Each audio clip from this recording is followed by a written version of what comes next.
Big boss season 8 చూస్తున్నారా? చూస్తున్నాం. అందులో స్ట్రాంగెస్ట్ ప్లేయర్స్ ఎవరు అనిపిస్తుంది మీకు? స్ట్రాంగ్ గా నాకైతే నబీల్, తర్వాత సీత. నబీల్ ఏమన్నా చేంజ్ అయ్యాడా? మరి ఫస్ట్ లో చూసుకున్నప్పుడు స్క్రీన్ టైం చాలా తక్కువ అనిపించేది, మరి ఇప్పుడు అంటే అప్పుడు ఓవర్ యాక్షన్ ఎక్కువ మంది చేసేవారు కదా, మరి వాళ్ళని చూపించడానికి సరిపోయేది. మణికంఠ, లేదంటే మన సోనియా, సో వీళ్ళంతా కొంచెం హైపర్ గా కనిపించేవాళ్ళు. అంటే గేమ్ ఆడేటోళ్ళు సైలెంట్ గానే ఉంటారు ఫస్ట్. సో ఇప్పుడు బయట పడుతున్నాడు, ఎందుకంటే గేమ్ బాగా ఆడుతున్నాడు, ప్రతి టాస్క్ 100% ఇస్తున్నాడు, ఎక్కడ ఎలా మాట్లాడాలో అలా మాట్లాడుతున్నాడు మన నామినేషన్స్ లో గానీ. సో ఫుల్ ఫైర్ ఉంది, ఫుల్ ఫన్ ఉంది, అన్ని ఉన్నాయి. అంటే పాయింట్స్ మాట్లాడుతున్నాడు. అంటే సీత క్లేన్ నుంచి నబిల్ ని తీసేయడం అనేది ఎంతవరకు కరెక్ట్ అనుకుంటున్నారు?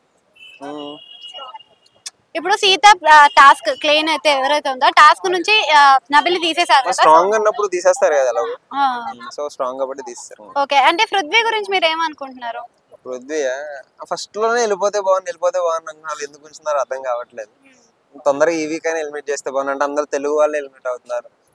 ముగ్గురు బాగా ఆడేటోళ్ళు, బేబక్క గానీ, లేదంటే అభయ్ నవీన్ గానీ, శేఖర్ భాష గానీ, బాగా ఆడే వాళ్ళందరినీ పంపించేసి, అంటే కంటెంట్ కానీ మన తెలుగు బాగా మాట్లాడే వాళ్ళందరినీ పంపించేసి ఆ సోది ఆ పృథ్వీ ఏం ఆడుతున్నట్టు గట్టిగా అరవడం తప్ప ఏముంది.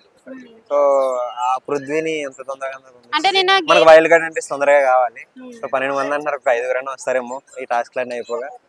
వైల్డ్ కార్డ్ ఎంట్రీస్ వస్తే బాగుంటది. పృథ్వీ వర్సెస్ నబిల్ అని ఒక గేమ్ అయింది కదా, అందులో నబిల్ ఓడిపోతాడని అసలు మీరు ఎక్స్పెక్ట్ చేశారా? చేయలేదు. గేమ్ అన్నా ఓడిపోవడం జరుగుతూ ఉంటది. ఎప్పుడు కూడా పృథ్వీ ప్రతి దాంట్లో కూడా రూల్స్ బ్రేక్ చేస్తూ ఉంటాడు కదా, మరి నిన్న నిజాయితీగా ఆడాడు అనిపిస్తుందా మరి మీకు? ఏమో, నాకు అంతేం అనిపించలేదు. అంటే పృథ్వీ ఆట పరంగా ఎలా అనిపిస్తాడు మీకు? పృథ్వీ అసలు నాకు నచ్చడు, అసలు పృథ్వీ నచ్చడం. యష్మి కూడా ప్రతిదానికి అగ్రెసివ్ అవుతుంది కదా, అగ్రెసివ్నెస్ వల్ల తన గేమ్ కి ఏమైనా ఎఫెక్ట్ అయ్యే ఛాన్స్ ఉందా? ఇప్పుడు బాగా ఆడుతుంది అనిపించింది నాకు. ఈ 1 వీక్ అదే లాస్ట్ వీక్ బాగా ఆడింది అనిపించింది. స్టార్టింగ్ లో నచ్చేది కాదు, కొన్ని టాస్క్ లో పక్కెళ్ళి డాన్స్ చేయడం. ఇప్పుడైతే కొంచెం బాగా ఆడుతుంది, ఎలా మాట్లాడాలో మాట్లాడుతుంది.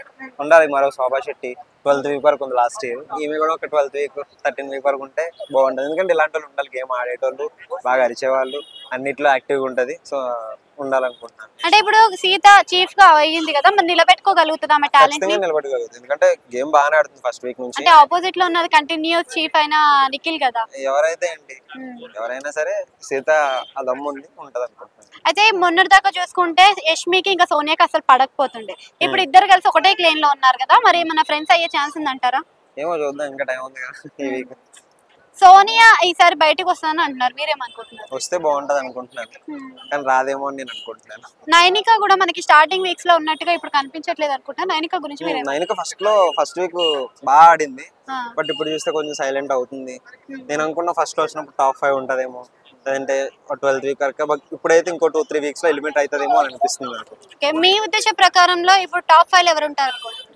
విష్ణుప్రియ, సీత, నిఖిల్, నబీల్, వీళ్ళు నలుగురు ఫస్ట్ అయితే నాకు కొంచెం బెటర్. ఇంకా వైల్డ్ కార్డ్ ఎంట్రీస్ ఉన్నాయి కదా, చేంజ్ అవుతుంది అనుకుంటున్నాను. Thank you.